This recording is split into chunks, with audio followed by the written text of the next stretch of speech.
ధన్యవాదాలు అధ్యక్ష. ఇప్పుడు ప్రత్యేక అవసరాలు ఉన్నటువంటి విద్యార్థులు, టీచర్లు అధ్యక్ష, అంటే ఈ వికలాంగులైనటువంటి విద్యార్థులకు సంబంధించినటువంటి అవసరాలు అన్ని చోట్ల ప్రతి జిల్లాలో బాగా కనపడుతున్నాయి అధ్యక్ష. చాలా మంది మన దగ్గర ప్రతి ఎమ్మెల్యే గారి దగ్గర కూడా ఈ పిటిషన్లు వస్తాయి అధ్యక్ష.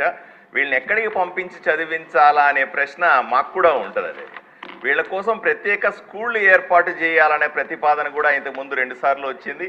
ఇంతకుముందు చంద్రబాబు నాయుడు గారు ముఖ్యమంత్రిగా ఉన్న సందర్భంలో దీని ప్రతిపాదనలు కూడా ముందుకెళ్ళినాయి అధ్యక్ష. తర్వాత రోజుల్లో గత 5 సంవత్సరాల్లో జగన్మోహన్ రెడ్డి గారి ప్రభుత్వం దీని గురించి అసలు పట్టించుకున్న పాపాన పోలేదు. మామూలు డిఎస్సికే దిక్కు లేదంటే ఈ ఈ ప్రత్యేక అవసరాలు ఉన్న టీచర్ల గురించి ఎందుకు ఆలోచన చేస్తారు జగన్మోహన్ రెడ్డి ప్రభుత్వం అని మనం ఆలోచన చేసుకోవాలి అధ్యక్ష. ఎందుకంటే రెగ్యులర్ డిఎస్సి ఇవ్వడానికే 5 ఏళ్ళు తాత్సారం చేశారు. ఇప్పుడు గత 5 సంవత్సరాల్లో ఒకటంటే నాకు తెలిసినంత టు మై సబ్జెక్ట్